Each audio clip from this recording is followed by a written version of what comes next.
Chang, and I'm the Chief Strategy Officer at KCAL Insurance Agency. I'm proud to serve on the board of the Asian Business Association Los Angeles chapter, as well as the National Board for ACE NextGen, the two co-sponsoring organizations of tonight's event. So first of all, what is ABA and what is ACE NextGen? ABA, I wrote some notes today, represents Asian American business owners and creates business opportunities for its members and their diverse communities. The organization has great relationships with corporations and government entities. So at any time you need help with any business-related issues, ABA's got you, especially if you're in Los Angeles. ACE NextGen is the premier organization for millennial Asian American entrepreneurs. And we're a really fun group of people. So if you're looking for others who are like-minded, want to build community, and have great ideas to share, and a supportive network, then ACE NextGen is also for you. So before we get started tonight, I have some sponsors that I want to thank, as well as some VIPs I want to acknowledge. So let's get started with that. Our title sponsor, big thank you to our title sponsor, T-Mobile, as well as our corporate sponsors, AEG, CIT, US Bank, and the Metropolitan Water District of Southern California. Our community sponsors, KCAL Insurance Agency, STEM Center USA, Health Aid, Dr. Kumo, Blake Rome, ID Logic, Evolution Design Lab, Collectin, and Cybertegic. And also thank you to our marketing partners, ACE NextGen, Acel, Apex, and Asian Custom Network. And now, I'd like to recognize some VIPs. We have one of our big supporters from the Small Business Administration, Ben Raju, who give everyone a hello. So as you all know, the SBA is part of the government, so if you have government questions, SBA loaning questions, Ben's your guy. And then our board of directors here. We have Queen Away of Coffee Free, Ben Pasquale of Hong Yu Wong Ali LLP. Queen and Ben are our two co-chairs for this year. We have Linda Gwen from Culture Series, Teresa Wright from Little Saigon TV Network. We have Miss Elizabeth Yang of the Law and Mediation Offices, Elizabeth Yang. Nadia Lee of Collectin. Jason Kim of Blake Rome. Are we pointing at any additional? We have Melissa Jawaharlal of STEM Center USA, as well as both of our former co-chairs, Chewy J and Jay Chung. Without further ado, I'd like to introduce you all to Melissa Jawaharlal of STEM Center USA, who is going to be our fabulous host and MC today.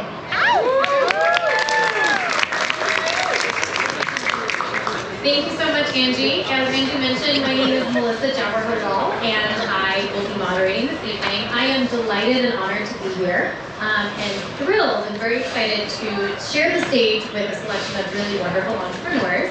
I'd like to dive right in and welcome our panelists to the stage. So when I call your name, please join me.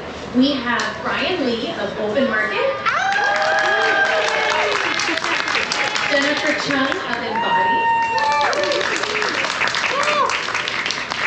Zane of Drunk Fruit, and Stephanie Lynn of Kestan. There are mics behind you, so as you have a seat, just watch out for those.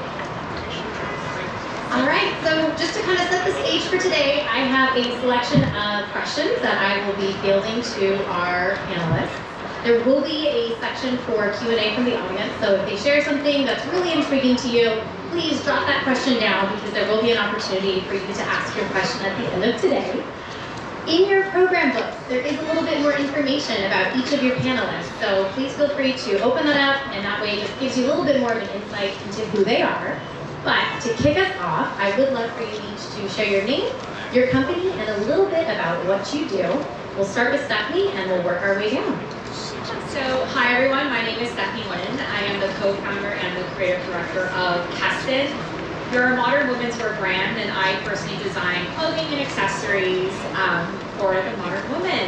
So we currently have a flagship location down at the Irvine Spectrum. And it's right next to Nordstrom. Come say hi if you need new clothes or if you want to get new clothes for someone. We've also been featured in New York magazines, The Cut, Pop Sugar, the Oprah magazine.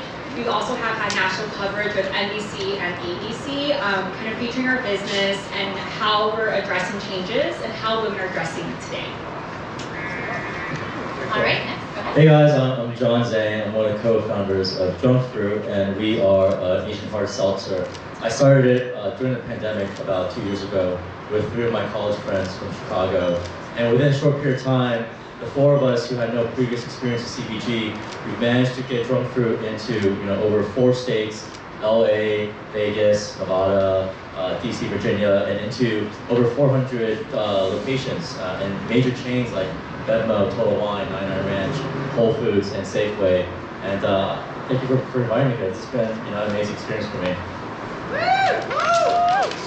Hi everyone, I'm Chung. I'm the founder and CEO of Embody. We make skincare delicious. So we launched with the world's first retinol gummy, also during the pandemic, and now we're in urban outfitters and anthropology, and hopefully more retails to come. But our whole philosophy with skincare is like, how do we, really truly get beauty from within? I think with women, we have such an extensive skincare routine, but a lot of times we forget that the vitamins and nutrients that you intake also play a huge role in your skincare. And so our mission is to make skincare delicious and effective. Hi everybody, honored to be here. My name is Brian Lee. Me and my wife, opened up Open Market about a year ago in Koreatown. We're a locally focused, community-driven bodega sandwich shop. I'm just excited to be here. Thank you, everybody. All right, so just to share a little bit more, I do have some questions for all of you. Feel free to answer whichever ones you want. Don't feel like you have to answer every single one, but of course chime in where you would like. To get started, I know that our audience comes from all sorts of backgrounds. We have entrepreneurs, aspiring entrepreneurs, specialists in their field, those new to it. We have some college students here. Let's start with the beginning of your entrepreneurial journeys. I know all of you have really interesting stories going from industry to entrepreneurship. What was that like? What drove you? What advice might you share to an aspiring entrepreneur? John, can we start with you for this one? Yeah, sure. All right. So I think I would say I'm a new entrepreneur. Like before this business, I would not consider myself. I wouldn't even imagine calling myself that because I worked in Hollywood and it was a cool job, but I was at a big company and I had blinders on. I can only see my next promotion, and that was my future. It's just getting that promotion. And then ever having started this business, and I encourage everyone in the audience to kind of follow that. I've been able to just meet so many new people and understand. I guess understand how the work better, right? For example, before I was a real old fart about Instagram. I was like, oh, Instagram is just used for vanity, and but it's not. There's so many vibrant, interesting, partnerships happening there. So let's just look at one little, example of how being an entrepreneur. I think you start doing it. You start doing it, and then it's kind of like fake it till you make it. And I'm here, so maybe I made it, maybe I don't know. Yeah. I think you've done really well, to be clear. Stephanie, you had an interesting transition. I know you work with your brother in your business. How did that come about? Yeah, so my background has always been in fashion. It's what I've always wanted to do. And people don't really think about it as a passion, but it's actually quite traditional in the sense that I went to Parsons School of Design in New York, then I went to Central St. Martin's in London. From there I started working for other brands. So I designed with Diane von Furstenberg, as Armani. I used to live in Germany designing for Esprit, and I was like pretty happy, right? People don't think about it. It's a corporate job, you have benefits, like why do I have to be upset about it? But I was fortunate because I'm really close to my older brother. He's actually here. I just have to point him out. Stylish dude in a suit, courtesy of his stylist, me. But we've always been close, and Kevin at that time was getting his master's degree through MIT. He was studying abroad in Spain. I was living in Germany, and we decided to take a sibling vacation together. And apparently, like every typical younger sister, I was very annoying, and I was complaining a lot about my corporate job. I think that's something that I feel like a lot of women here can relate to, is how we dress has changed, and it needs to be addressed, no pun intended. So Kevin finally sat me down at the end of the trip, and he said, either stop complaining and take your paycheck, or do something about your passions. And I realized that I couldn't keep complaining about my life, and I was responsible for my happiness and for my kind of, drive. And that's why I also encourage a lot of you, like, you have the power to be responsible for making your dreams come true. Thank you. That's amazing.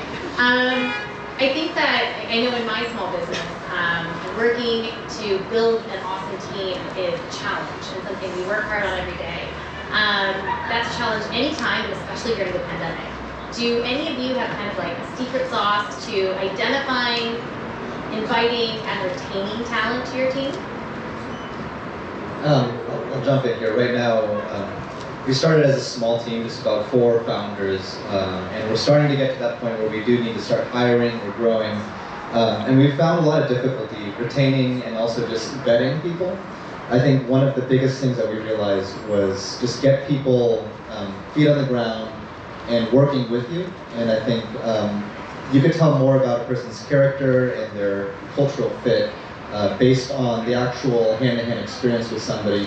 I think I went to business school with Angela, and we know there's a lot of people that are great at interviewing, but actually to be able to walk the walk, I think, is an important thing. And so for us, a big thing that we do is, we'll meet the person, but just make sure that they get into the store and they, can actually start working with us. Because I think the cultural fit's a bigger thing than skills or specific knowledge. Jennifer, did you want to add to that? Yeah, so being the oldest of 4, I think I learned very quickly that every person, what motivates them, what their fears are, how they define success is very different. And so now, now that I'm my own boss, whenever I hire someone, I make them take personality tests. I'm not talking about just your astrology, which is can also be important, right? But I make them take 2 tests in particular. The first is a DISC test, and the second is an Enneagram test. And after this, I'd love to share more with anyone who's interested. But basically, the Enneagram, for example, would define, or through the personality test, you can see what is a motivator for them, how they handle their failures, for example. And with those results, I'm really able to gauge, okay, how do I communicate with this person? Because it's not necessarily if there's a right or wrong answer, but on my team, I want to make sure that they can fit. There's that piece of puzzle that will fit into this masterpiece that I'm trying to create. So personality tests are very important to me. And then beyond that, I make sure that once I get the results in, that I'm able to have a one-on-one with them and go over the results, and I'll also be vulnerable and share what my results are, so that they can better understand how to communicate with me. And this is, I have found so valuable when I'm creating goals within my business. Awesome. Jennifer, I was reading an article about how your company hit, I think, 6 figures in 6 months in the middle of the pandemic as a new business. I'm sure building your team was a big part of that. Are there anything that you did during that time that you'll carry with you post-pandemic? Yeah, I think it was really good timing. One, we had a product that no one's ever heard about, and then 2, people are at home, they have money to spend. Women are shopping for skincare for the first time, or not the first time, but at that period, people really cared about what their skincare was, because they weren't able to put on, let's say, color cosmetics. And then beyond that, we really worked hard on what the branding was, how we wanted people to feel when they purchased our products. And I think what was key to the success was being able to have these influencers that would post for us. That has done more success for us than, let's say, paid ads, because your influencers, their audience, truly trust them and look towards them for advice when it comes, especially for beauty. So we're very lucky that we had built those relationships with influencers that we still have till today, so that we can share our products. Thank you. John, I think this one's for you. So as an entrepreneur, in my seat, I know that I'm constantly learning on the go. I wear a ton of different hats. How do you, I guess as you build your business and you work on your business, how do you learn what you don't know and kind of address that and grow from there? Yeah, literally when we were starting the business, that was the phrase that we used. It's we don't know what we don't know. And it was kind of a horrifying thing, because you could not know, for example, you could not know that you have to put your nutrition facts a certain way and then face a lawsuit, right? And there's no guides that kind of really tell you about that. Honestly, it differs by industry, but I would say just general principles, research, measure twice, cut once kind of thing, and surround yourself with good people, try to really be thorough in your process.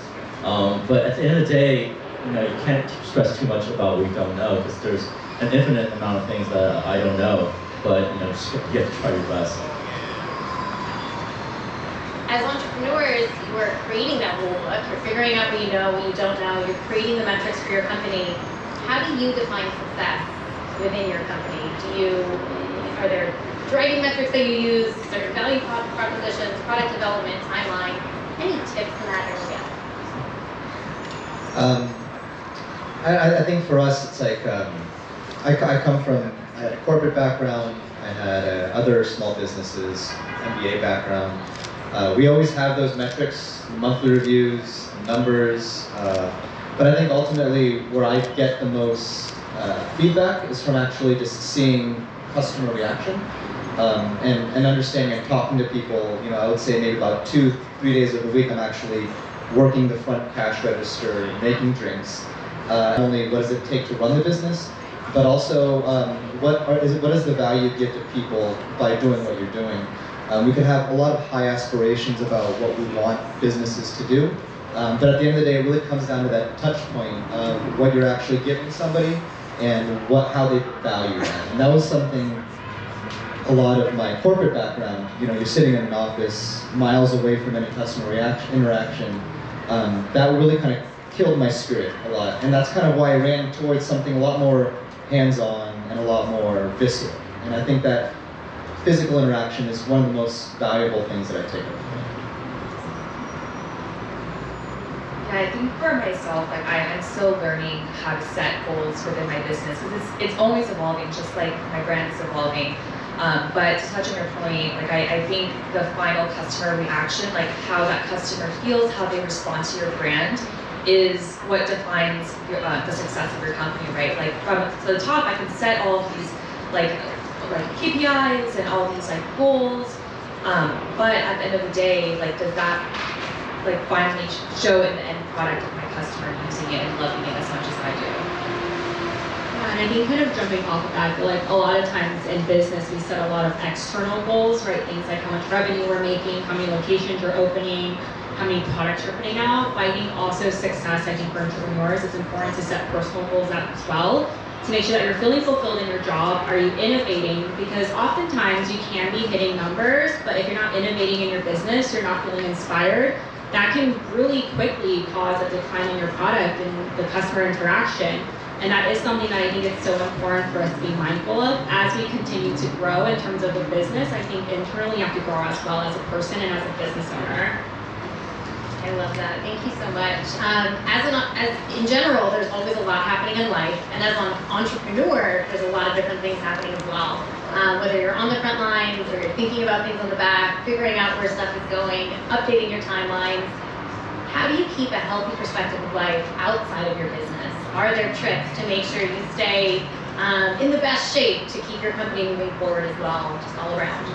So I have this rule that Sundays, I have to have nothing on schedule. If I don't set that day out to do absolutely nothing, I am going to work. And I found that has done so much for my health. And yeah, sure, there are some weeks where there's an event on Sunday and you have to go, but I think just scheduling that one day off so that you can reflect and reset and truly rest so that you can be fully charged for that Monday to come.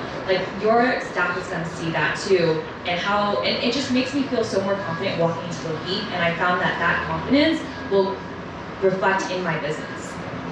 Have you always taken Sundays off, or did that come a little bit later? When did you realize you needed to do that? So I'm sure a lot of you can relate, but growing up with Asian parents, especially mine who were entrepreneurial, anytime I was resting, they're like, no, you need to keep hustling, you need to keep working. And so finally now, 28, I sometimes still feel that guilt, but it's gotten a lot better. It took a little bit of therapy, but we're good now. And I also think it's so important to be mindful about what you're doing. So these days, whether it's with personal obligations or with business partnerships, decisions I'm making for the business, I genuinely sit down and ask myself, why am I doing this? Am I doing this because it's going to serve me, it's going to serve my business, or am I doing this on the off chance I might offend someone I knew from high school and they're going to be upset that I didn't coffee with them, right? So I think as business owners, part of time management is being okay to say no to things and just be able to put that aside and do other things with your time. I think for me, during the pandemic, I got really philosophical and I tried to figure out like how to be happy, like what's the best path to being happy, and maybe some of you guys did it too. But I think my conclusion, part of it is to not let my happiness be tied to the ups and downs of the business or any of the things that I'm working on. It's to really kind of celebrate the small victories and be like, hey, 6 months ago I didn't know how to do this, I didn't have this network, and now I do, and now I believe I can do anything else, even though today might be a bad day, this week might be a bad week. Just having that, positive outlook. I think just final note there, I completely agree with what everyone said, because it's very easy as an entrepreneur to become a slave to your business. You start a machine and it keeps on going and you feel like you need to be the one to make all the decisions. I think one of the healthiest things that I've finally came around, like everyone else here, is to be able to say, things will happen when you're not looking and it's fine. I think we're all humans. We need to value ourselves first before we start to put more weight into our companies and what we're doing with our time. Staying grounded and staying balanced, I think, is so important in giving the best to yourself, your loved ones, and your business. A big part of my life is family, and my business partner is my sister. I know that, just show of hands for the audience, who currently is working in a family business or has at some point on the stage here and in the audience. Okay. So I'd love to talk about that a little bit. In general, what is that experience like? Would you recommend that for others? Or what warnings might you share? Any thoughts in that area? Yeah, so my business partner is my wife. We actually got married a week after we opened our business. And it wasn't easy. It's a lot of challenges. But we were together for a while before we opened the business. We did many things together entrepreneurially before this business. I think the thing that is allowing us to not argue as much is probably being more mindful, trying to develop ways to communicate. Before any of this life that I'm living right now, I was working in my family's business, which is in real estate, and that was awful. It was just terrible. But I think it's because you're walking into something that wasn't created by you, that you have no say in, and I think I was probably too young, a little bit too bullheaded, trying to push my way into it. But now I think we have an ability to acknowledge sensitivity points, to acknowledge when we need to sit down and say this is a business conversation or this is me talking to you as your spouse. I think creating a good language for communication, I think, has been the biggest thing for us. Yeah, I've been in my family's business for 15 years now. So since I was a teenager, my mom had started her skincare company, and for the longest time, I wanted absolutely nothing to do with the family business because it was sometimes, pushed upon you. And it wasn't until I was, I think, 19, unfortunately, some employees had screwed her over, and we had to go through a lawsuit. And that's when I realized, wow, my mom's building me this legacy, and it's cosmetics, it's skincare, it's something that I love. I am so grateful for it. And that's when things turned around, and I started to take university more seriously. And saw a path for myself where I wanted to take my mom's legacy and turn it into something of my own and share it with the world, and maybe one day look at Bloomingdale's or Nordstrom and see our brand there and maybe make another kid who was in my shoes proud. But with where we are today with my mom, I think our relationship was built on 3 things. The first was trust. And I think a lot of family businesses lack that, especially when it's parents passing on to their kids. Maybe the parents are possessive of their business, or the kid hasn't proven themselves, whatever it is. Trust is so important, because then you can have these open conversations and trust that the next generation will lead the business on. And then the next thing is respect, and it's common in every business, right? You have to respect your staff, whether or not they're strangers. But with family, there's such a thin boundary that is constantly crossed. And for me and my mom, we're still navigating, and now my sister's involved too.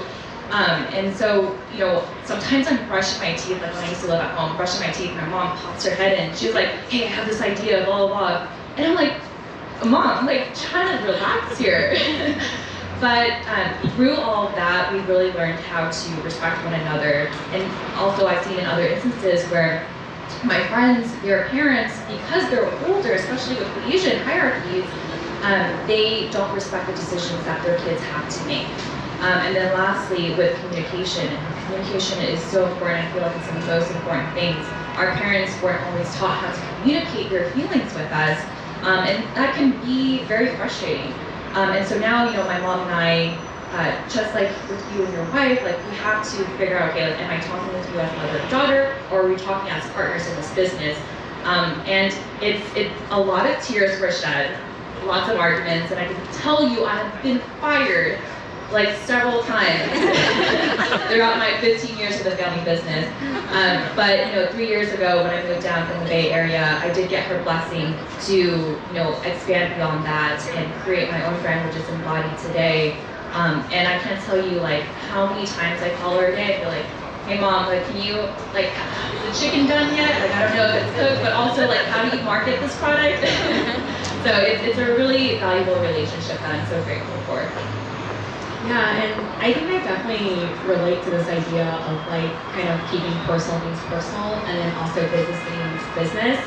And I think for myself personally, something that's really helped, it's kind of awkward because my brother's here. But I'm listening. Yeah, Kevin's like, man, we're gonna talk about this when we go home. But I think for us it's so important to set boundaries. And I think whether you're working with family or just in your personal life or your personal workplace, it is so important to define what your boundary is and when not to cross it, right?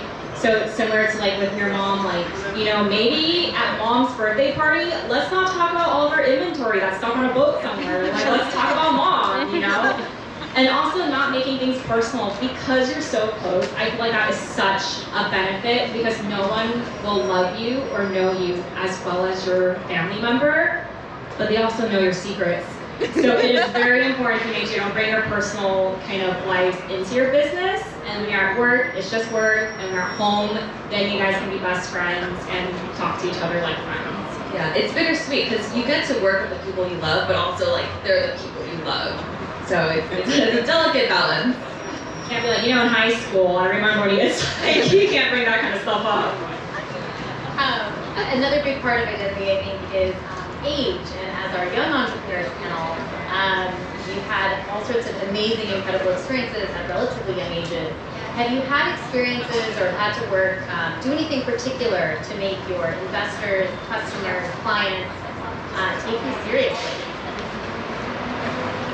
Yeah, I'd love to answer this question. So for me, I've never worked anywhere else in my life, right? I've always worked for my family's business, and I've gained a lot of experience in it, something that maybe someone else wouldn't have been able to learn naturally.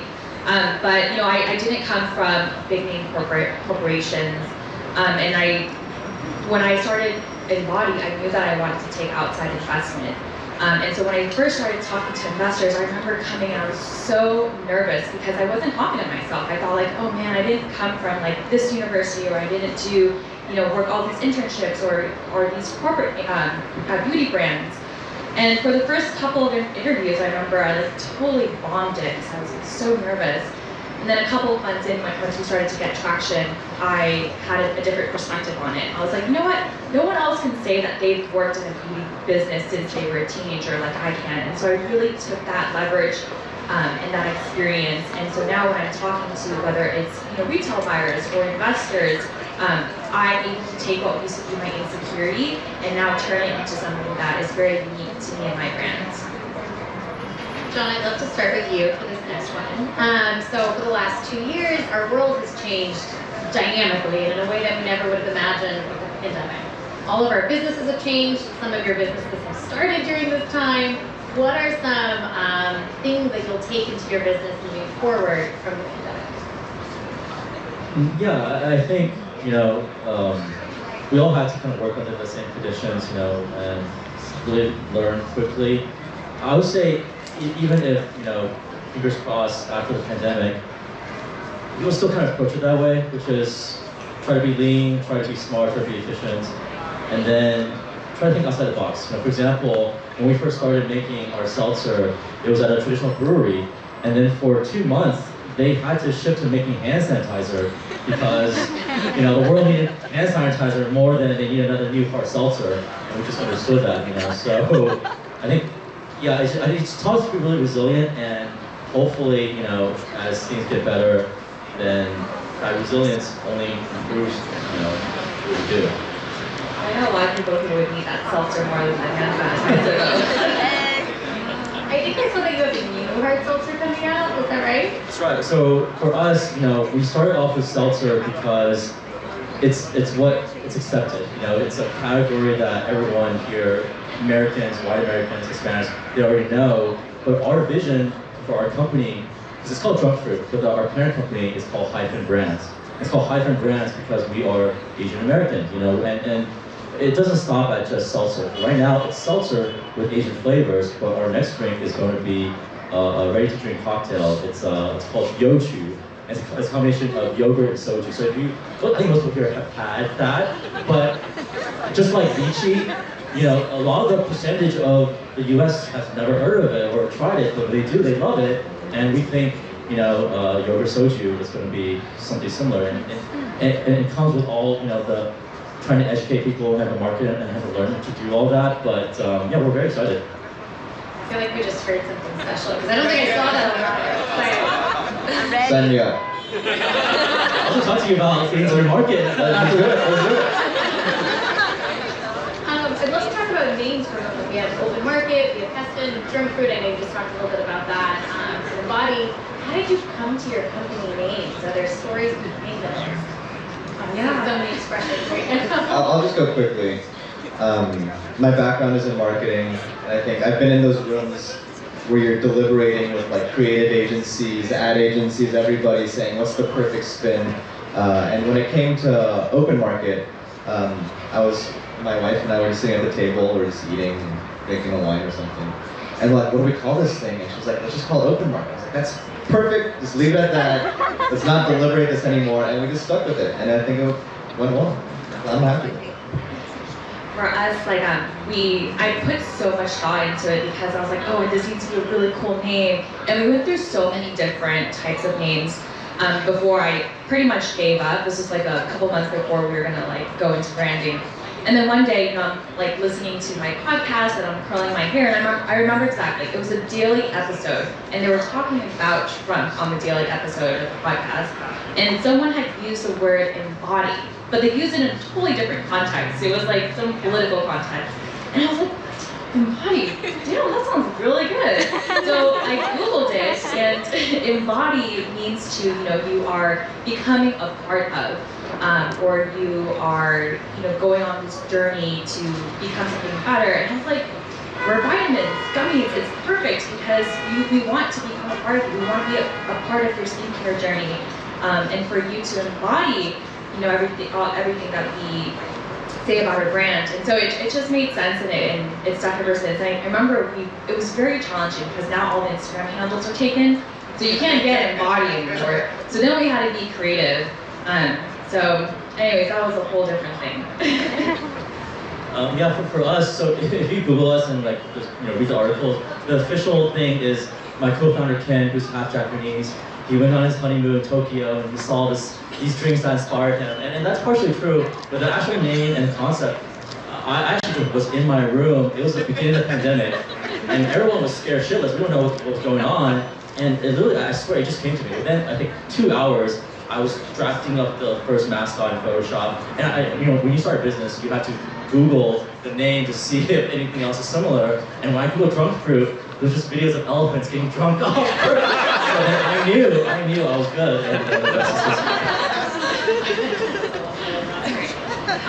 For us, we came up with Kestan. So it was actually my brother and I, and it was on that sibling vacation that I was telling you guys about. So we were actually sitting in a bar in Vienna, and he was kind of talking me through starting this business. And by talking to him, he was really trying to convince me. So I said, all right, so let's start this business and let's maybe think of some names. So it sounds like it was from a movie, but we had a bar napkin, we were writing down different names, and family is so important to us. One of the reasons why we started the business is because we wanted to start a family legacy for ourselves. So the name actually comes from the first two letters of everyone's name in our family. So Kevin's the K-E, I'm Stephanie, the S-T, our father is Stephen, also S-T, and our mother is Annie for the A-N. And our logo is actually our last name, Lynn, 4 times for each of our numbers. I love all of those stories. Thank you. I just have a few more before we open it up to audience Q&A, so have those ready. One thing a lot of folks hear, especially when they're thinking about going to the next step or starting a business or just being in college, is finding mentors. And sometimes it's easier said than done. Do you, Brian, I'll start with you for this one. Do you have a mentor? If so, how did you start that relationship? What do you get out of it? I think in the traditional sense, I don't necessarily have a mentor, somebody older, somebody that's done what we've done in that sense. But starting open market and most of my other businesses, I think the biggest value I've gotten was just through a network of friends who have tangential experiences. For instance, our buddy who does Cafe Dulce, I've known him since he started it in Los Hoca because I was starting an art gallery at that time. And I knew I wanted a coffee shop as a part of open market, so I just went to him and said, what do I need to do to get there? And just take me under your wing, I'll be a sponge, I'll learn everything that you want to tell me. And then from him, there's just so many other people in your worlds that know more than you do, and I think it takes a wise mind to be able to say, I don't know anything, let me just help me. And so it's a lot of my friends, people that have other experiences, and we constantly text with each other about, oh, we're dealing with this problem, how have you guys done it? We're going through this health permitting issue, what have you guys done? And I think that network of community, people of the same age that all have those shared experiences, but everybody knowing that we're kind of all in the same boat together. I think that's been a huge thing for me. So. Yeah, I think when reaching out to mentors, it can be really intimidating. I know it was for me because you already don't have enough time on your schedule, let alone ask someone who's probably even busier than you to make time for you. But I think more people are willing to help than we realize. So for me, I've taken advantage of like the small business administration programs. They have great programs that not a lot of people know of. And through the pandemic, as they were pushing it out more to small businesses, I was able to participate in the Goldman Sachs program. And that was really helpful for me. Someone, again, coming from a family business, I didn't know all of like the structures that a normal person would going through business school. So that was a great resource. Another great resource, I'm sure you guys already know, is LinkedIn. I think for maybe females, it's a little bit easier to like reach out and be like, hey girl, like, I love what you're doing. Do you have time for some coffee? But that, for me, has been a really fun way to get to know people and connect with people who I admire. And even if it's just like for a 15-20-minute call, like I try to come prepared. I have all my questions. I out of respect for them, I also make sure that I really research who that person is, what skills they bring to the table, to show that I'm not there to like waste their time. And then another thing I have learned being an entrepreneur is like maintaining that relationship. So I don't always upkeep it, but I do have a spreadsheet where I put all the names on there, and I try to set reminders like just check in. That way when I do need a favor, it's not like out of nowhere. I'm like in my head, hey, by the way. So that's some tips that were given to me that I found was really helpful. That's such a great tip. I'm learning so much from this panel too.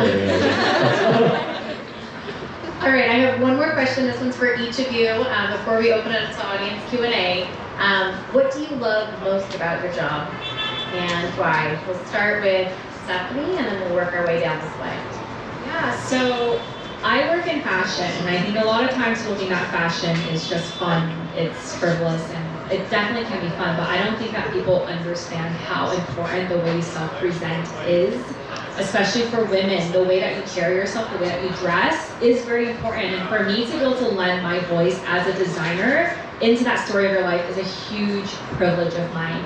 I've had customers, I told the story to Dale, they've come in before as college students, they're getting an outfit for like their first interview. I'll get another girl coming in, same girl is now for her first promotion. I've had women come in and they have bought my dresses to get married in. I have people buy my clothing to celebrate happy times, sad times, and to know that they have chosen me, that my clothes give them that confidence, that joy. is such a privilege, and I absolutely love that. I love stalking their Instagrams, screenshotting, seeing where they are, so that always makes me really happy.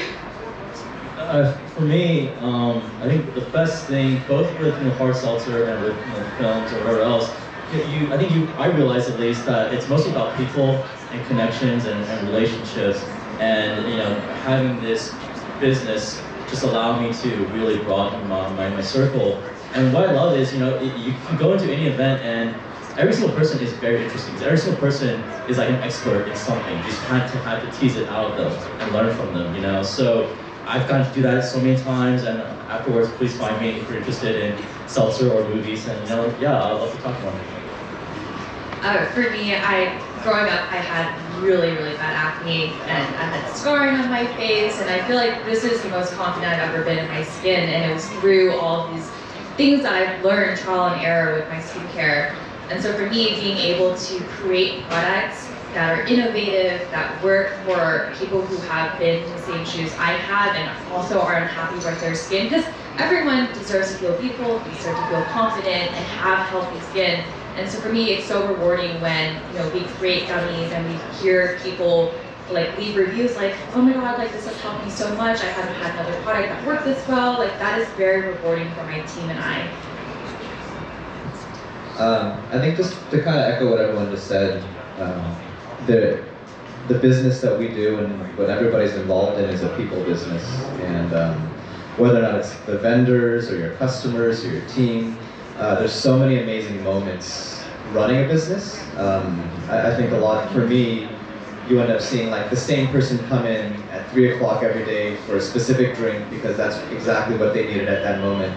And then you start to get to know them. Or there's a young brand that had never sold in the market before, and then you work with them on their pricing, and then you start to see them grow and get bought by other stores, and there's a fulfillment there. And also just a long service, you and the team are just tired and exhausted, but you get to open a bottle of wine and hang out and don't worry about business for a moment. I think those are probably my favorite moments of running business.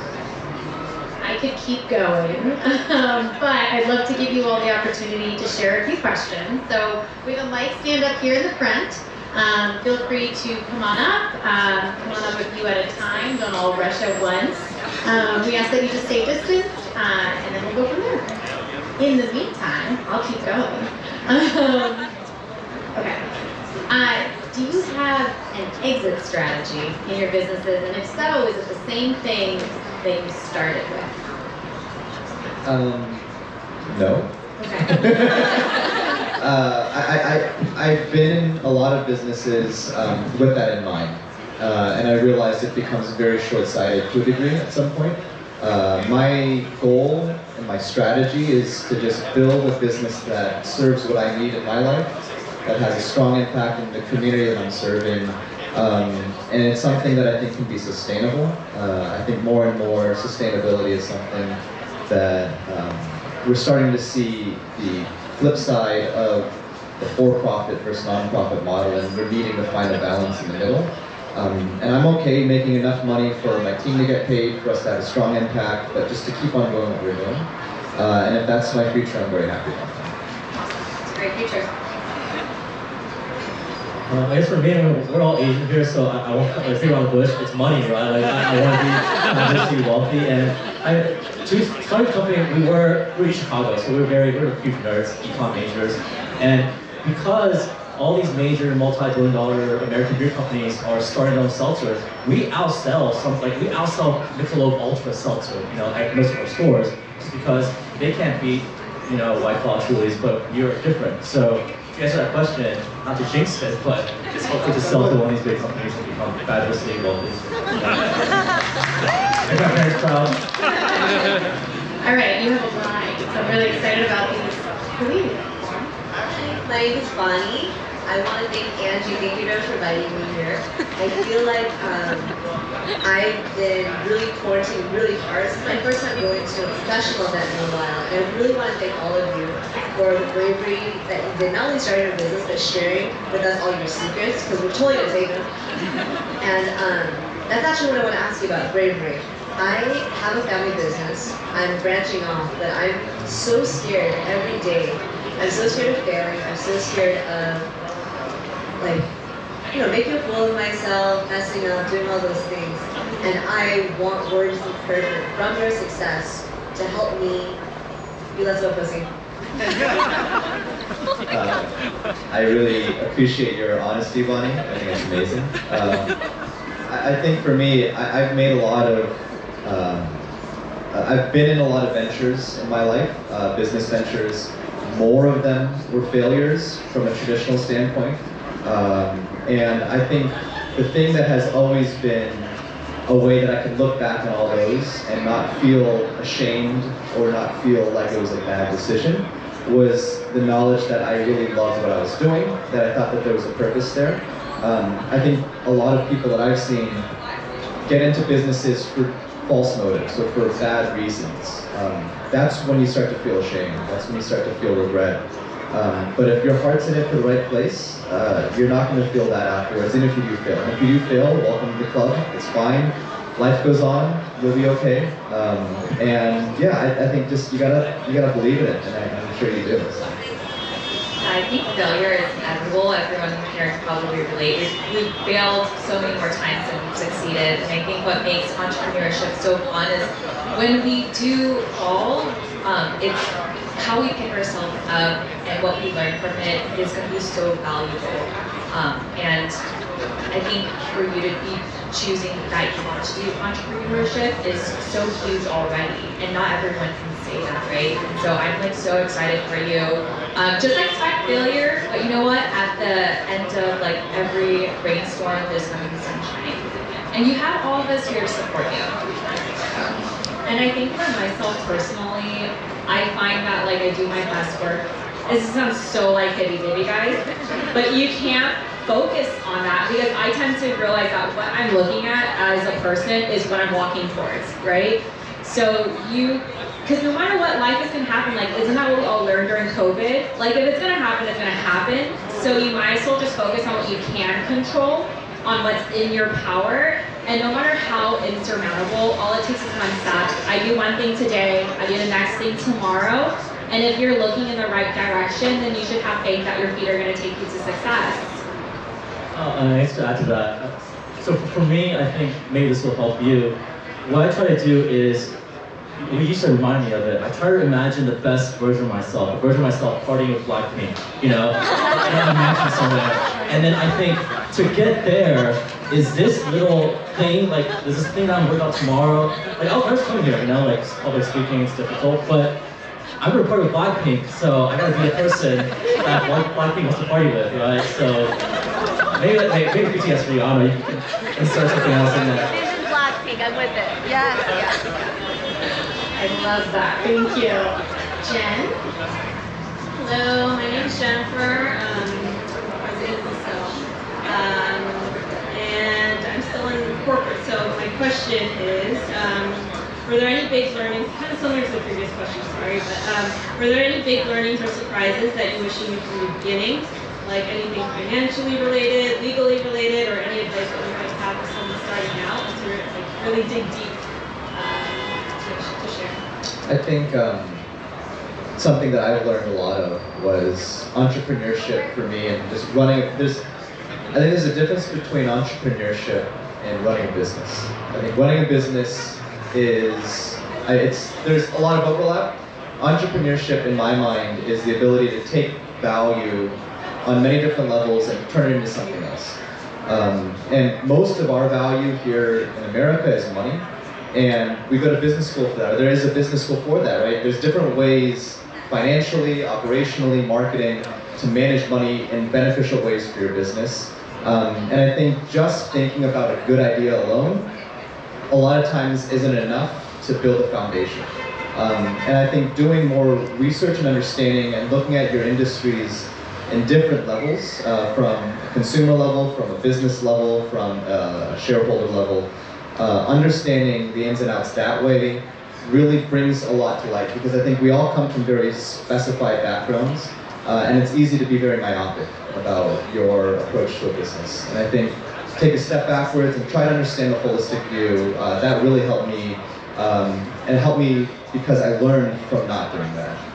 And I think that that is something that the more I grow, the more I'm trying to adopt that 360 perspective on business. I just wanted to touch on quickly, like purpose over profit now more than ever is so important. For me, like when we were in the beginning, when we were purpose-driven, we had the best success, right? And then once we got our first injection of VC money, I remember I was overwhelming myself with like, okay, like I have to meet all of these, and like how do I make more money? And then through those 6 to 8 months, I remember that was like the worst we ever did.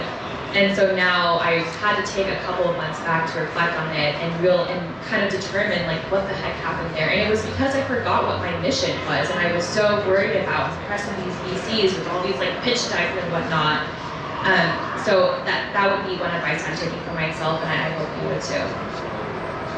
I think that's super well said, because for me, I think the same thing. You need to have almost extreme delusional confidence in yourself, because even people that are close to you, that know you, that love you, they'll try to talk you out of your vision, right? Because they don't understand it. Only you have it in your head. So your parents, your co-founders, you know, it's this real. You need to really be, again, delusionally confident in your thing, and just to go for it. And I think for me, it's really important to have contingency plans, but not necessarily in not doing your business, but how to make your business survive. Because for us, we have a retail location at one of the biggest malls in America, but during COVID, we had to shut down for 4 months, 0 revenue. And it was really scary, but for us, we had an online store and we're able to quickly pivot, change kind of our direction, how we met our customers.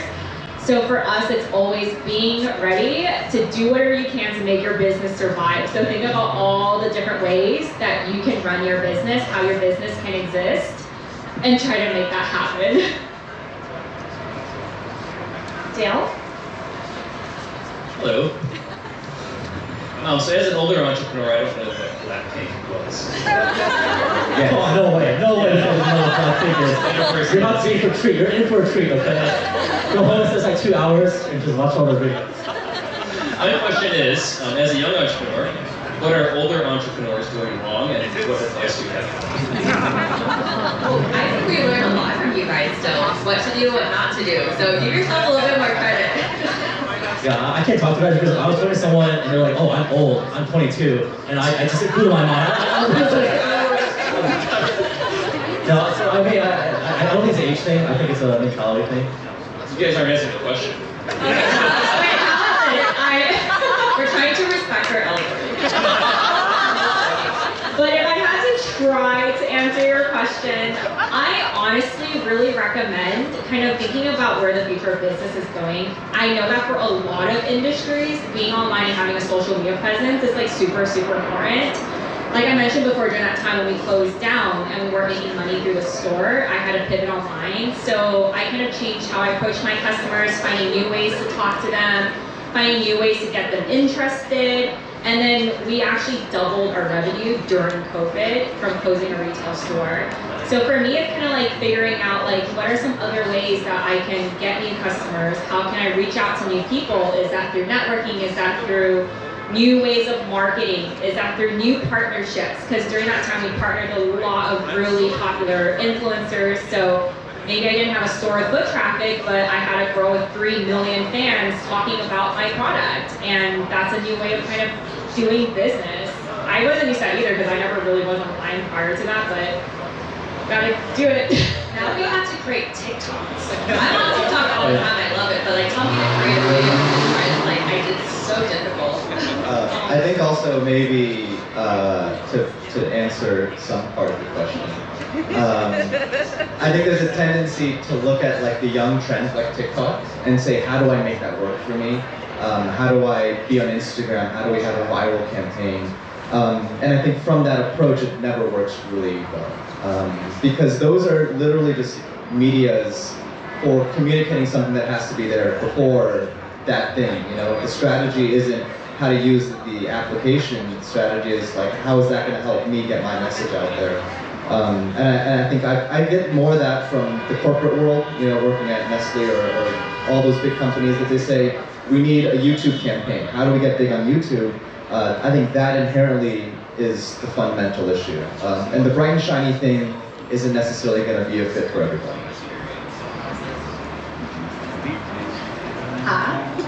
Hello, I'm also old. Not really business related, but I want to know what is your proudest moment that actually brought you to tears?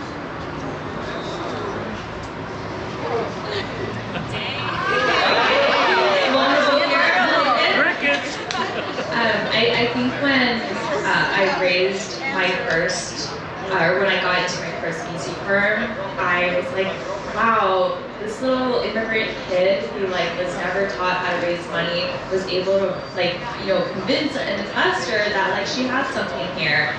And that for me, even for my mom, because she never, no one had believed in her, no one had invested in her. So that was also a very proud moment for the both of us, and it kind of helped me be more confident in this journey that one day our brand is going to be really big and people will take this really seriously. So that for me was really a proud moment.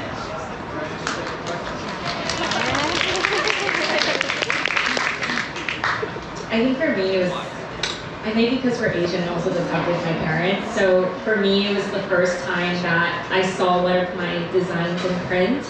I think for me, working in fashion for so long, working in Fashion Week, you think that's the pinnacle of what fashion is. And for my parents, they've always, fortunately, been supportive of my endeavors, and they've always been proud of me, but I don't really think that they understood what I was doing, because it's oh, you make clothes. And I was no, it's bigger than that. And I think our first press placement that we ever got was in, I think it was the Oprah magazine, and then they did a spread, and they were wearing one of my shirts, and I brought it home, I showed it to my mom, and then she got it. I watched my mom cry, and then I cried because she cried.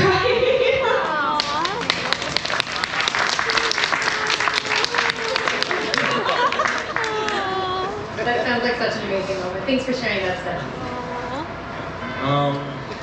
I mean, so I didn't cry, not because I'm macho or whatever, I just, it's business at the end of the day. So for me though, I remember it was when our business was a year in, and the Washington Post had discovered, the writer for the Going Out Guide, discovered us organically and wrote this article about us over Memorial Day weekend. And it was amazing.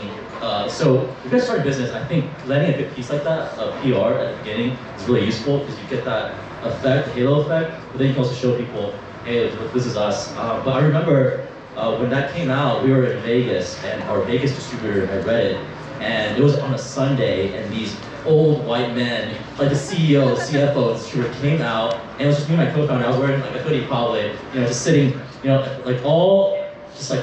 was so confident in that room, and we closed that deal in the room, and that was the best rush, I felt great. Did you party after? It was Vegas, so Yeah, maybe similarly, I don't cry. I cry watching HBO more than I cry doing business. But I think if maybe what you're asking for is when did it emotionally resound within myself of what we're doing, is probably just, I don't know, when you serve somebody over and over again and you say, how are you still coming back here? I've taken enough of your money, and you start to feel bad, but then they are genuinely happy about that. That's a pretty exciting feeling. We have one last audience question. Hi.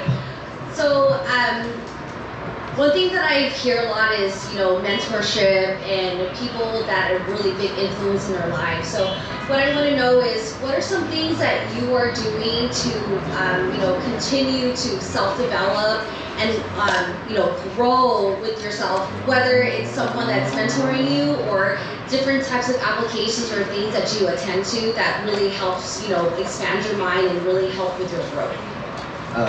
I think for me personally, I've always been multidisciplinary in the sense where before any of my business ventures, before school or corporate jobs, I was always an artist. I painted, I drew, I made things with my hands. And I learned very early on that if you're painting and you take a day to play guitar, it benefits the other way. It's different ways of metaphorically looking at the same creative challenge. And so if I get really stressed out, I could just start playing guitar and singing. I could start painting. And I think to dive deep into a different medium, I think business is just a medium with money being the core driver of it. I think to dive into another medium, whatever it is, it could be hiking, it could be jogging, but just to lose yourself in that, I think there's so much to gain there. Obviously, interpersonal relationships is great, but for me personally, the journey within myself and understanding the way I am as a creative individual has more shaped my growth as an entrepreneur. Yeah, a really cool thing that I was introduced to was we would get like a group of maybe other CPG brands or like female entrepreneurs or something specific, and once a month we would meet on Zoom. And this started over the pandemic, but it's something that I try to be consistent with, and you really become friends with them, and it's a give or take, right? So every month when we meet over Zoom, we'll like crack wine, or in my case, I don't drink alcohol, so maybe like a boba tea, and we'll share our learnings from that month. If I'm having some issues with like my paid ads, then someone in that group can give me advice. So I think like just again, once you're out there, you're networking, you're finding like-minded businesses and people that also want to give advice and take advice, then you can like host those like little meetings and have your little group. Yeah, well, for me, I guess I'm gonna give advice that my parents always give, which is your health is the most important. It's a multiplier, right? You can have everything in the world, but if your health is a zero, then you can't enjoy any of it. And I would extend that to mental health. So I talked earlier about trying to be happy and not letting these other things affect you. I feel like there's just so many things in our current world that it's out there to make you feel inferior or to feel a certain way, and especially in our industry, you're always trying to keep up food-based comes from money, and it's very easy to kind of fall into a pit and compare yourself to others. And I'm still struggling with this as well, but I truly feel that if you can just be okay with yourself, be confident in your own abilities, then you can take it anywhere, any industry, any place. It's universal. And I feel like in business and also personal development, I think growth comes with challenge and change. So for myself with my business, I work seasonally because I'm in fashion. So every season I always ask myself, like, what can I do to grow my business that I haven't done already? And it's something I can also do too if you're working in like a corporate environment, like what can I do that I haven't done already that can help advance me in my career and my goals? Because oftentimes it's with those new experiences, I think you grow the most. You learn a lot about yourself, about other people, and you get to have like a really cool life experience too. And it's through these challenges that I find I have the most fruitful kind of partnerships, experiences, and at the end of the day, it's just fun. Because I feel like life and business should be fun. That's why we want to be entrepreneurs, because you want to be able to have autonomy, ownership over your own life, and have new experiences. Thank you all so much. Can we get a round of applause for our panelists? I know it's cold. Thanks for that. I have learned and taken away so many insights that I'm excited to bring back to my company, from being delusionally confident, which I love. I feel like that's just amazing, to tips for hiring and personality tests and things like that. Thank you so much for joining us. I would like to transition to introducing Queena, both of our co-chairs. Thank you so much. Should I pass that to you? Okay, perfect. Thank you. Wow, this is really awesome. I just wanted to thank you guys for being here tonight. If I had known what you guys know at age 28, I probably would not be here. I'm just kidding. Really quickly, I know it's really cold, guys. Just wanted to make sure that we go through a couple announcements and you can just bear with me. Please don't leave yet. We do have some big prizes to give away tonight. We have 2 Southwest Raffle prizes. So if you could just bear with us for the next few minutes. Also, each one of you will be taking home a drunk fruit hard seltzer. Please drink responsibly. I just wanted to make sure. And at this time, I'd like to thank everyone who made this event possible. So, Melissa, to our amazing moderator, Melissa Jawaharlal, I got her name right. We have a gift for you. Yes.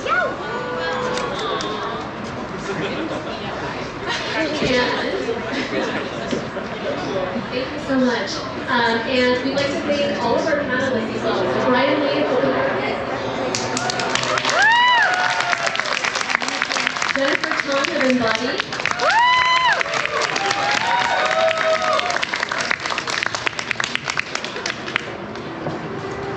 Zane of Chung Fruit, and Stephanie Runa of Kestan. And a big thank you to our awesome board members, Angie Chang and Jawaharlal. MJ from now on, for short. So much easier. But anyways, I want to thank them both. They are amazing board members and obviously are co-chairs for tonight. So without them, this wouldn't be possible. So this is our 4th annual Young Entrepreneurs Forum, and it's been such a pleasure to have you guys here. And lastly, I'd like to thank all of you for bearing with us in this cold. It was so freezing that I had to put my mask on just to keep my nose warm. But please, if you guys aren't part of ABA already, please thank whoever brought you here tonight. It really is a great organization. Hopefully you guys had as much fun as I did. I'm going to pass this off to Ben. Hi everyone, thank you guys for coming. I'm Ben Pasquale. I'm Queen's co-chair here at the ABA.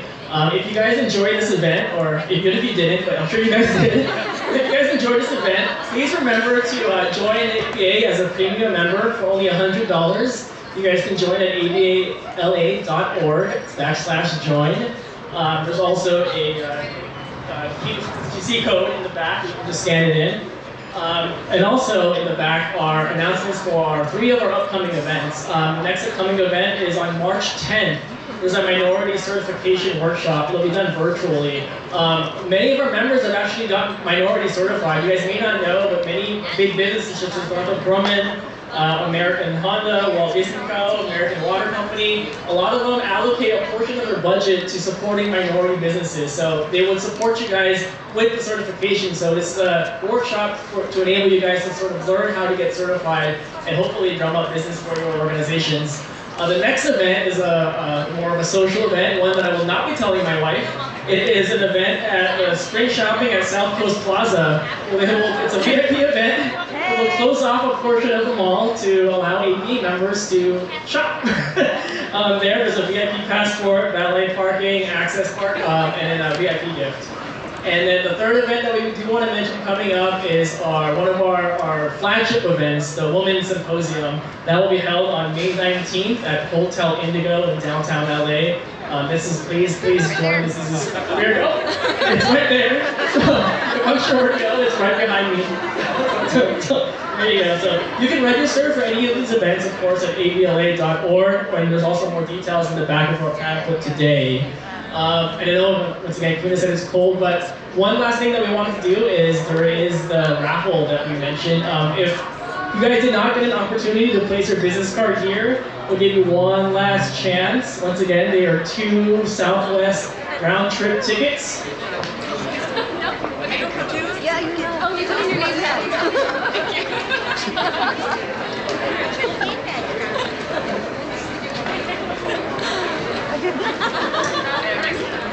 There's so many of you.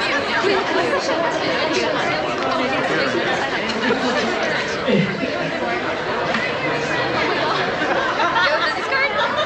No, I didn't bring it. I also don't have Show your driver's license. I'm an entrepreneur. Yeah. You can no longer drive after today. We don't need it. Especially after you win. Last call. Any more? Luna has made her round. One more? I know you're coming up. It's all good. Okay, mix it up. And the winner is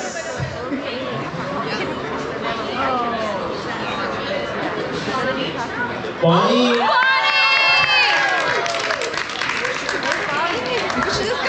You have to be present to win. Show the back. Is she in the restaurant?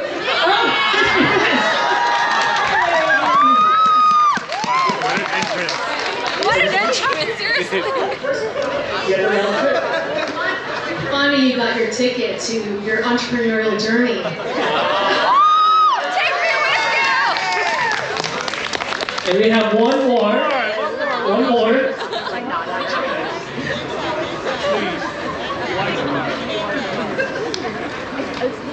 Where is A name tag. Yuri Chi?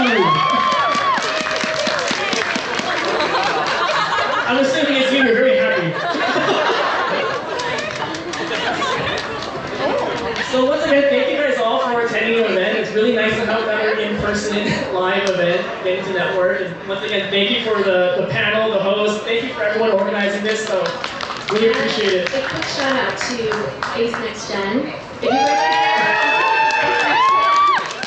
If you're not a member already either, I know that they are looking for members. So please sign up as well. So Ace NextGen, ABA, sign up for both. Okay? Thank you guys so much for being here tonight.